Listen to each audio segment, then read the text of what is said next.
My dad laughed. Not the kind of nervous chuckle you make when you don't know what to say. This was a full, genuine laugh. Maybe dying will make you interesting, he said, leaning back in his chair like he'd just delivered the punchline of the year. I was lying in a hospital bed in the ICU, tubes in my arms, monitors beeping a warning soundtrack I couldn't escape. Sepsis had taken over faster than the doctors expected. My body was fighting for survival. My own father was entertained. That sentence, those 7 words, burned into my mind. I replayed them over and over until the rage drowned out the fear. So I made a decision. I canceled the credit cards, shut off the power, and let foreclosure take the house they loved more than me. This time, I wasn't going to save them. People always assumed my family was close. We had those perfectly staged Christmas photos, matching sweaters, and smiling faces plastered on holiday cards. But those pictures were just glossy covers, hiding the truth that for years, I was their personal safety net, not their daughter. When I landed my first tech job at 22, it felt like I'd won the lottery. The salary was more than I'd ever imagined earning fresh out of college. I thought it meant I could finally help my parents relax, let them enjoy life after years of working hard. And at first it felt good paying off their lingering credit card debt, covering a few bills, just this once. But just this once turned into every month. When Dad's truck needed a 3.0 transmission repair, I paid. When Mom decided the kitchen needed a remodel, I signed the check. When my older brother Derek couldn't keep up with his rent after losing yet another job, I covered it even though he spent his weekends drinking in Vegas. It didn't take long for my family to start expecting it. No thank you cards, no offers to pay me back. Just silence until the next emergency arrived. By the time I was 27, I was covering my parents' mortgage, Derek's car insurance, and half the utilities for a house I didn't even live in. If I ever hesitated or asked why, they'd guilt me. We raised you, Harper. Family helps each other. It's just money, you'll make more. I told myself they cared in their own way, that maybe they just didn't know how to express it. But deep down, I knew better. Their love was transactional, and I was the one making all the transactions. The cracks in our relationship widened the year before my ICU stay. I'd started setting small boundaries, saying no to funding Derek's business idea, refusing to pay for Mom's cosmetic surgery. They didn't like that. Dad went cold, Mom complained to relatives about my selfishness, and Derek simply stopped calling unless he needed something. Still, I never imagined they'd abandon me in a hospital bed. When the pneumonia hit, it felt like a bad flu at first. Within days, I could barely breathe. By the time I was rushed to the ER, my oxygen levels were dangerously low. I remember thinking, at least my family will be here soon. But the first text I got wasn't, "We're on our way." It was a photo. Dad, drink in hand, grinning on a Las Vegas golf course. Caption: living my best life. I stared at that photo as the nurse adjusted my oxygen mask, and something inside me began to splinter. I just didn't realize yet that this was the start of the end. The day everything snapped started at 4:12 a.m. A nurse's voice pulled me from a fevered haze. "Harper, your temperature's spiking again. We need to run more labs." Her face was calm, but I caught the quick glance she exchanged with the attending physician. My lungs burned with every shallow breath, and my hands shook under the blanket. They told me later I was already in the early stages of sepsis. I just remember the fear, the kind that makes you want to hear a familiar voice, someone who will tell you you're going to be okay. So I reached for my phone. Dad and Mom lived less than 3 hours away. Derek was even closer. I figured they'd drop everything when they heard. The first call went to Dad. It rang twice before going to voicemail. I tried Mom voicemail. Derek picked up on the 4th ring, his voice groggy. "What's up? It's early. I'm in the ICU," I said, my throat raw. "It's bad, Derek. Can you get Mom and Dad and come here?" A pause. "Yeah, probably not. They're in Vegas this weekend. Dad's got some golf thing. Mom's at the spa. I'm here for the blackjack tables." I thought I'd misheard. "You're in Vegas too?" "Yeah, why?" "Because I'm in a hospital bed with an infection that might kill me, that's why." He sighed, like I was overreacting. "Look, I'll let them know, but it's all prepaid. Flights, hotels, you get it. I hung up without another word. Hours later, I got my answer not through a call, but through social media. My father had posted a group shot from the golf course. 3 men in polo shirts, beers in hand, the desert sun blazing behind them. Caption: good times with great friends. Life's too short. Life's too short. I was scrolling through those photos, seething, when my phone buzzed. A text from Dad. Maybe dying will make you interesting? No smiley face, no JK, nothing. Just words cold, deliberate, meant to cut. I stared at the screen, the beeping of the heart monitor syncing with the thud of my pulse. For a moment, I thought I might cry. Instead, I felt something else: clarity. Years of being their safety net, the endless handouts, the guilt trips, all of it aligned into one sharp truth. They didn't see me as a daughter. I was a resource, and I was running out. Lying there, tethered to IV lines, I decided 2 things. 1, I would survive this. 2, when I did, I'd make sure they'd never use me again. The first part was in the doctor's hands. The second was all mine. The next morning, my fever dipped just enough for my head to clear. I lay in that stiff hospital bed, staring at the ceiling tiles, letting Dad's words replay in my mind like a poisoned echo. Maybe dying will make you interesting. They'd chosen a weekend in Vegas over showing up for me. That was bad enough. But mocking me while I was hooked to IVs? That was a line you don't cross. I reached for my phone again, but this time I didn't call them. I opened my banking app. For years, I'd built a safety net they didn't deserve. Automatic transfers to my parents' account for the mortgage. A credit card in their possession for emergencies, which usually meant dinners out and impulsive shopping sprees. Car insurance payments for Derek's truck. Even their internet and utilities were in my name, so they wouldn't have to pass a credit check. I scrolled through the list of recurring payments and started canceling. Mortgage payment? Delete. Car insurance? Terminate coverage. Credit card? Report stolen. The hospital room was silent, except for the steady beep of the heart monitor, and each click felt like reclaiming a piece of myself. When the banking side was clean, I called my financial advisor, Elise. She'd been managing my investments for years. Harper? Oh my God, I heard you were sick. I'm getting better, I said, cutting her off gently. But I need to make some changes. Remove my parents and Derek as beneficiaries on all accounts. Effective immediately. She hesitated. That's a big step. Are you sure? I've never been more sure of anything in my life. Next came my lawyer, Patrick, who'd drawn up my will and given my parents power of attorney back when I thought they'd look out for me. Patrick, I want to revoke the power of attorney and rewrite my will. They're out. All of them. He didn't press for details. Understood. I'll draft the paperwork. By the time I ended that call, I felt lighter. Not physically, my body was still a battlefield, but somewhere deep inside, the weight was shifting.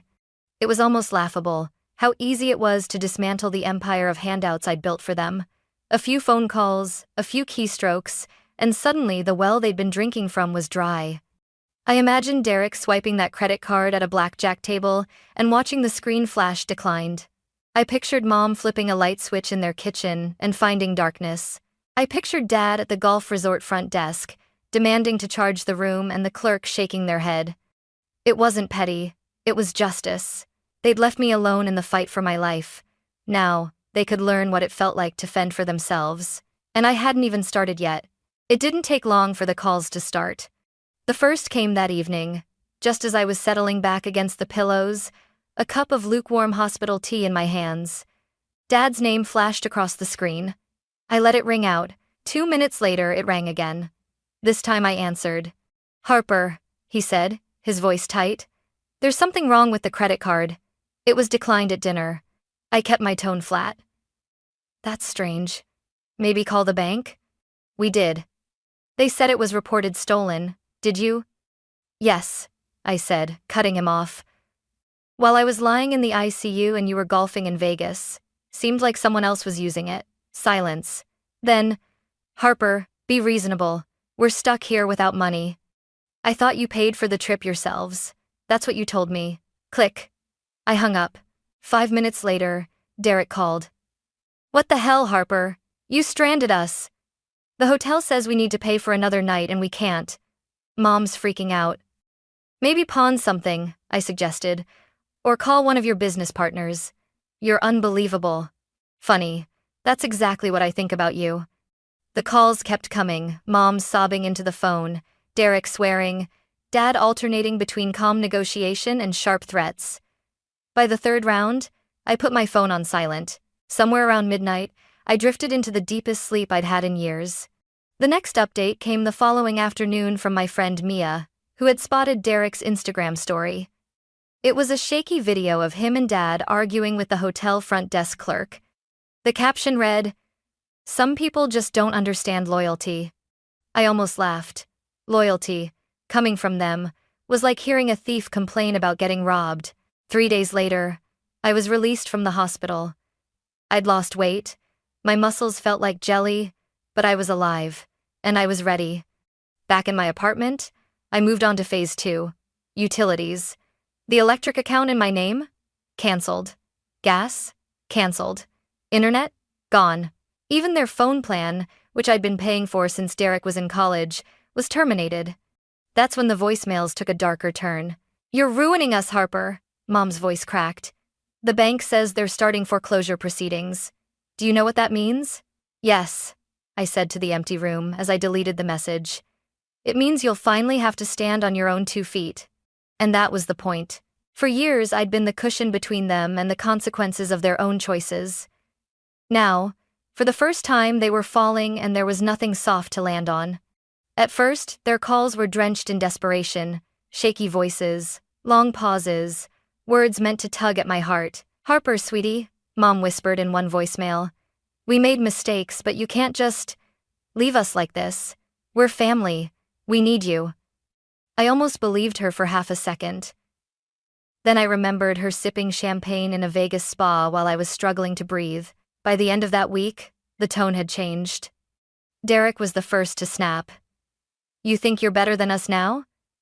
Sitting in your fancy apartment while we're freezing? You're a joke, Harper. You'll regret this." I didn't answer. Next came the guilt trip from Dad. "I know things were said, but you've got to understand. We didn't mean them. We were just distracted. Don't punish your whole family over one bad moment." One bad moment. As if years of exploitation could be reduced to a slip of the tongue. Then came the manipulation. A woman named Kayla called, claiming to be a friend of my mom's. She launched into a rehearsed speech about how Mom was falling apart and needed her daughter's support. Halfway through, I interrupted. "Kayla, is Mom sitting right next to you?" A beat of silence. "Yes, tell her I said goodbye." Click. When that failed, they went public. One morning, I woke up to 20 missed notifications. Derek had posted a rant on Facebook. "Imagine leaving your parents homeless after they raised you. My sister's success has turned her into a monster." The comments were a mix of strangers offering sympathy and people who actually knew me, calling him out. My college roommate wrote, "Didn't your dad laugh at her when she was in the ICU?" Another friend posted screenshots of my parents' Vegas trip, complete with timestamps. Within hours, the thread was a dumpster fire of exposed receipts and family drama. Derek deleted it, but not before it had been shared over 100 times. That's when the harassment started. Blocked numbers calling at all hours, hang-ups, someone pounding on my apartment door at midnight, then disappearing before I could reach the peephole. The breaking point came on a Tuesday afternoon. My office security guard buzzed me from the lobby. Harper? There's a man and woman here asking for you. Say they're your parents." My stomach turned. "Don't let them up." "I already didn't," he said. "But they're insisting." I walked to the elevator just in time to see them arguing with him by the glass doors. Mom spotted me, her face a mask of fake relief. "Harper. Finally. Please. Just 5 minutes." "Security," I said calmly. "These people are harassing me. Please escort them out." They shouted my name as the guards ushered them toward the street. For the first time, I didn't feel guilt. I felt free. By the time the second week rolled around, the line between desperation and outright warfare had vanished. They were no longer just calling me, they were using anyone and everyone as messengers. Old neighbors, distant cousins, even a woman I hadn't spoken to since high school reached out to mediate. Every message had the same undertone: give them back their lifeline, or else. The or else arrived on a Thursday night. I was halfway through dinner when my phone lit up with a string of screenshots from Mia.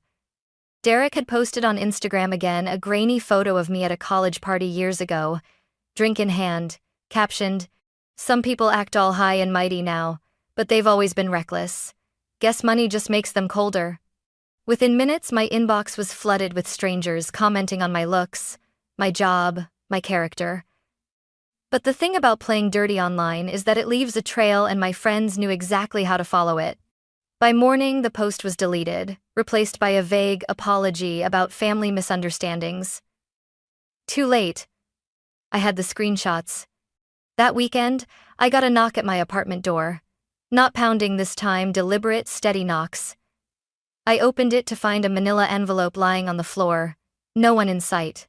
Inside was a single sheet of paper. Notice of foreclosure. They'd lost the house. Hours later, the calls began again, but this time they were frantic in a different way. "Harper, you have to help us," Dad pleaded in one voicemail. "The bank says we have weeks before they take everything. If you just co-sign another." I didn't even listen to the rest. Then came the most pathetic attempt yet. A mutual acquaintance texted me to say my parents had set up a GoFundMe titled, "Help a Family Betrayed by Their Own." The description painted me as unstable, vindictive, and ungrateful. They made one fatal mistake. They left it public. Within a day, people from my professional network found it. Comments poured in. "This is pure manipulation. I've worked with Harper for years. She's one of the most generous people I know. If you're the parents who abandoned her in the ICU, you should be ashamed." The page vanished less than 48 hours later. By now, I wasn't just angry. I was done. Done with the calls, the lies, the smear campaigns. So I called Patrick, my lawyer. "I want to file for a restraining order," I told him. "Against all three: Dad, Mom, and Derek. Harassment, defamation, attempted interference with employment. You've got a case," he said. "Are you ready for this to go public?" "Yes." The hearing was set for 2 weeks later. They showed up dressed like they were attending a wedding, smiles plastered on their faces as if charm could erase the paper trail. Dad spoke first, painting a picture of a fragile daughter who had misunderstood their intentions. Mom dabbed at fake tears, saying they'd been too poor to travel to my bedside. Derek claimed I had turned cold and was destroying the family over nothing. When it was my turn, I didn't raise my voice. I didn't have to. I slid a thick folder across to the judge. Inside, screenshots of Dad's text. "Maybe dying will make you interesting." Instagram posts from their Vegas trip. The GoFundMe page. Voicemails laced with threats. Security reports from my office detailing the lobby incident. I finished with one sentence. "Your Honor, these people didn't just abandon me when I almost died, they mocked me for it. And when I stopped paying for their lives, they tried to destroy mine." The judge didn't even hesitate. A temporary restraining order was granted on the spot, with a hearing for a permanent one scheduled a month later. As we left the courtroom, Mom reached for my arm. "Harper, we can work this out." I stepped back. "No. You made lawyers and judges necessary when you chose harassment over accountability." 3 weeks later, the permanent order was issued. No contact, no proximity within 500 feet, no posting about me online. Violation meant arrest. The silence that followed was the sweetest sound I'd heard in years. The day after the restraining order was finalized, I woke up without the familiar knot in my stomach. No buzzing phone, no new smear post to screenshot, no pounding on my door. Just quiet. It was the kind of quiet that makes you realize how loud the chaos used to be. A week later, Mark, my old boss, called. "Harper, I know you're still recovering, but there's an opportunity you need to hear about." The opportunity was a director of cybersecurity position at a fast-growing tech firm, Argent Solutions. Twice my old salary, stock options, and a budget big enough to actually make the changes I'd always dreamed of implementing. They'd heard about a breach I'd prevented in my previous job and wanted me to build their entire security division from the ground up. I didn't even need to think about it. I accepted. My first day felt like stepping into a parallel universe. Corner office, a team of skilled engineers, and leadership that actually respected me. At lunch, the CEO leaned over and said, "The work you did saved our partners millions. We don't take that lightly." Meanwhile, my family was unraveling. Sebastian, my cousin, one of the few relatives who hadn't turned on me, kept me updated without me even asking.